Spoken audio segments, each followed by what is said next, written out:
Uyu niwe mwana ukiri muto wabaye umwicanyi kabuherere ku isi. Ese ni ubuhe bwicanyi yakoze? Mary n'umugabo we bari bafite umuryango bishimye kandi banezerewe. Uyu muryango wari utuye mu mujyi wa Texas muri Amerika. Ku wa gatatu Queen n'umugabo we bagiye kuri alimentation kugurayo pizza. Kubera ko batari butinde bumvikanye gusiga abana mu rugo. Bakimara kugenda, aba bana bahise bajya gukinira mu gikoni. Bakigera mu gikoni, abana batangiye gukina n'amasafuriya ndetse n'amasahani. Uko bakinaga, umwe muri bo yaje gukora ibintu bitangaje. Umwe mukuru w'imyaka 4 yafashe karumuna ke agashyira mu ifura, maze yongeza umuriro, atangira kureba uko karumuna ke karimo gahira ku cyano. Aho ubutabazi bwonyine bwari kuhaboneka ni igihe Yesu yari kuza nabwo akagaragara nk'uko yagaragaye kuri Saduraka, Meshake na Abedenego. Nicyo cyonyine cyari gutabara uyu mwana. Bivuze ko tuzakurikira igice cya kabiri cy'aya mateka y'uyu mwana. Niba wishimiye inkuru, kanda like kuri iyi video. Niba utarakanda handitse follow, bizakugora kongera kumva kino kiganiro. Niba nta mutima mubi, fata telefone yawe ufungura urubuga rwa YouTube, wandikemo Ibyamamare TV 23, ukande kuri subscribe. Urajya ubyumva ku buryo burambuye kandi bunonosoye. Ndabashimiye mwebwe mubikoze. Nguru urugo Imana yiyubakiye igashyiramo akaboko karwo. Ibyishimo umuntu agira mu buzima ni ukugira umugore mwiza cyangwa umugabo mwiza, ku mutima we hakaba hakeye. Niyo mpamvu bavuga ngo umugore mwiza ava ku Uwiteka.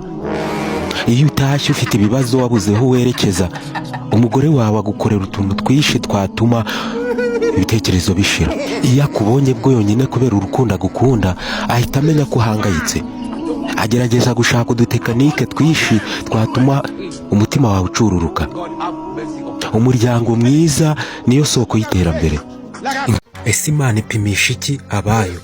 Uwo musaraba w'ubukene ufite kandi uri umukiranutsi, usenga Imana cyane, ntiwibwire ko atari igipimo.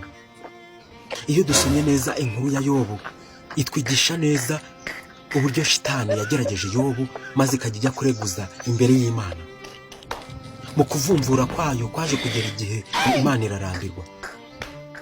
Mu kurambirwa kw'Imana havamo ibisubizo. Iyo ari ibyiza ukora havamo ibisubizo byiza, iyo ari bibi kandi havamo ibisubizo bibi.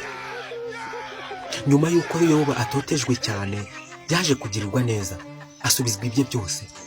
Uko no kwihangana. Dusoma Bibiliya. Ndabashimiye. Nitwa DJ Plan. YouTube channel ni Ibyamamare TV 23. Jyayo unshyigikire.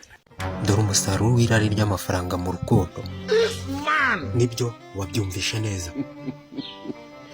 Nyuma y'ukwezi urukundo rw'agahararo rutangiye, akubwiye shushube, birangira utangiye kwicuza. Kubera ko nyuma y'ukwezi utubira igitara mu buriri, maze ubwo umusore niko kubira igitara mu ngutiye. Nyuma y'ukwezi ugatangira ugatera indabyo.